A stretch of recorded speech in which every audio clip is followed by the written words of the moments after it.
જય ગૌ માતા, જય સ્વામિનારાયણ. સહજાનંદ પ્રાકૃતિક ફાર્મ. મિત્રો, આજે આપણા ફાર્મની અંદર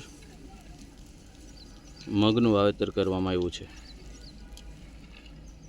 જેનું આજે કોરામાં મગ વાવી અને આજે પિયત ચાલુ છે.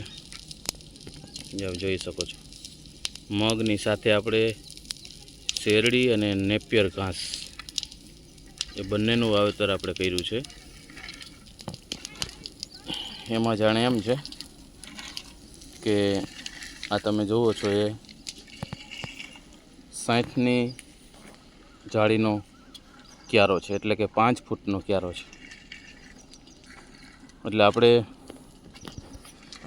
પારાની બંને સાઈડ, જો તમને બતાવું, અહીંયા આપણું આ નેપિયર છે, બીજો કટકો અહીંયા છે,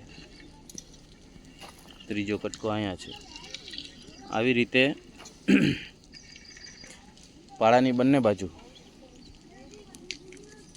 3 બાય 3ના અંતરે, 3 ફૂટના અંતરે આપણે નેપિયરની આંખોવાળા ટુકડા મૂકવામાં આવ્યા છે. આની અંદર ખાસ કરીને બિયારણ બનાવવા માટે આપણે બીજું મોટું વાવેતર કરવાનું છે.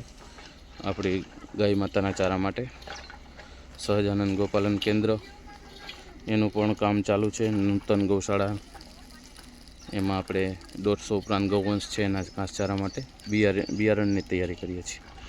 અને જે બતાવ્યું એવી જ રીતે કાળી અને સફેદ શેરડી, એ પણ એવી રીતે આપણે બંને બાજુ ટુકડા મૂકીને વાવેતર કર્યું છે. ને વચ્ચે 4 લાઈન મગની આવશે આમાં, એટલે 2-2.5 મહિનામાં મગ નીકળી જાય. પછી પારા એમનેમ રહી જશે અને પાડીની પાછું આંતરખેડ કરીને વ્યવસ્થિત ચડાવી અને શેરડી અને નેપિયરને આપણે તૈયાર કરશું.